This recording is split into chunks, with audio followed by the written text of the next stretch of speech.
के इस अस्मिता के लड़ाई में आप सभी को इतना ही आह्वान करता हूँ।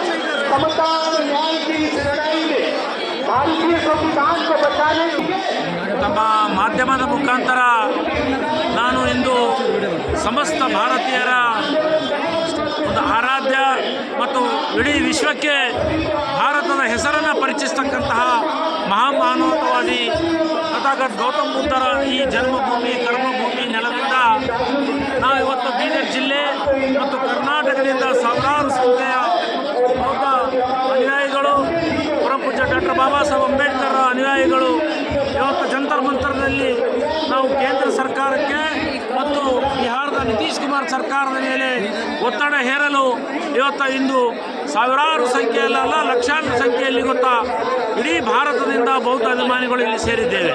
ಕಾರಣ ಇಷ್ಟೇ, 1949ರ BT ಕಾಯ್ದೆಯನ್ನು ತಕ್ಷಣಕ್ಕೆ ರದ್ದುಪಡಿಸಬೇಕಂತ ಹೇಳಿ ಕಳೆದ ಹಲವಾರು ವರ್ಷಗಳಿಂದ ಧರಣಿ ಸತ್ಯಾಗ್ರಹ ಮುಖಾಂತರ ನಿಮಗೆ ಗೊತ್ತಿರಬೇಕು.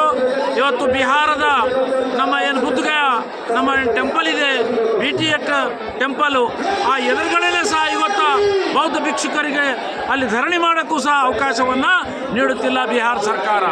ಅಲ್ಲಿಂದ 10 ಕಿಲೋಮೀಟರ್ ದೂರ ಮೇಲೆ ಇವತ್ತು ಚಳಿ ಬಿಸಿಲು ಯಾವುದೇ ಅವನು ಲೆಕ್ಕಕ್ಕೆ ತಗೊಳ್ದೇನೆ ಇವತ್ತು ನೂರಾರು ಬಿಕ್ಕು ಸಂಘದ ನೇತೃತ್ವದಲ್ಲಿ ಹೋರಾಟ ನಡೆಯುತ್ತಿದೆ.